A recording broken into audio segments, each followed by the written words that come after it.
If you're a planner, you already have the menu sorted, the recipes printed, the ingredients bought, and the task allocated. If you're not a planner, well, let's get started. You have to now do all those things.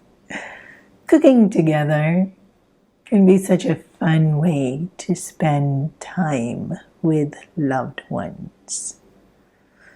In our journey to love ourselves, sure, we're thinking about ourselves, but love can never be a one-way thing. It's not going to be enough to just love ourselves.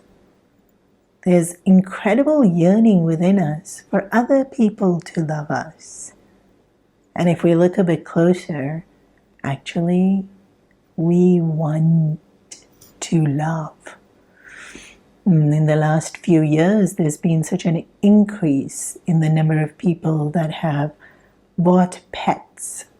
And one of the most common things that they'll say is because they're just so loving. You come home and they're so happy to see you.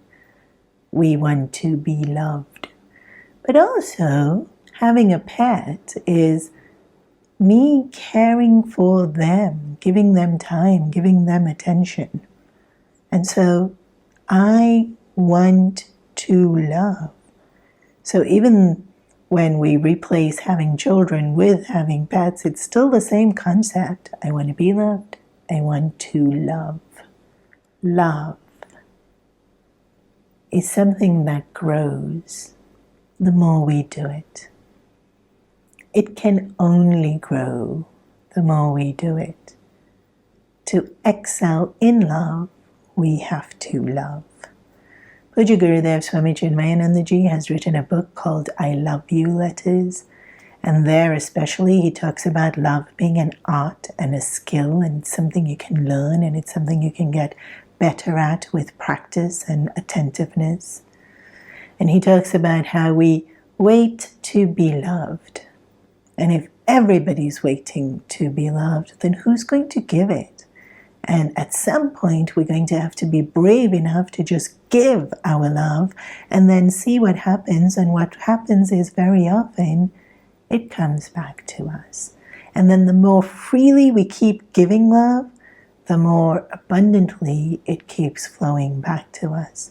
Of course, it's not a one-on-one relationship. It's not if I give you love me. But if I give love to you, somewhere, someone will give it back to me.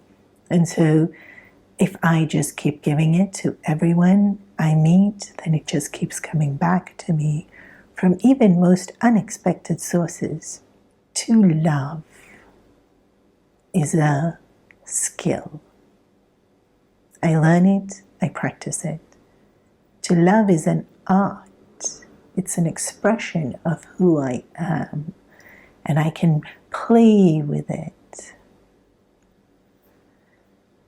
We're cooking today together with our friends or with our families, with whoever it is that is our loved ones who are nearby, who can and who is available today, because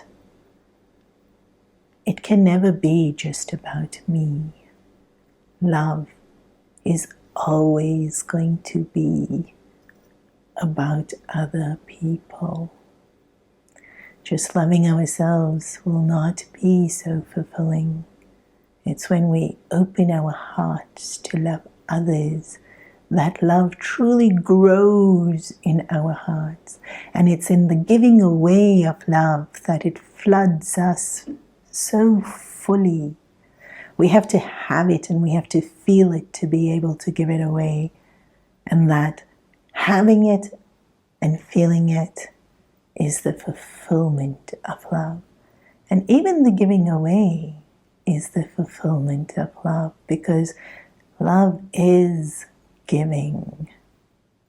And the quote from that book of Gurudev Swami Chinmayananda is, "You can give without loving, but you cannot love without giving."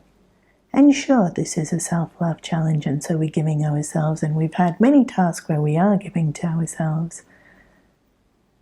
And I can't stop there. So give to others. Cook with them, cook for them, nurture them, love them. And that is loving yourself.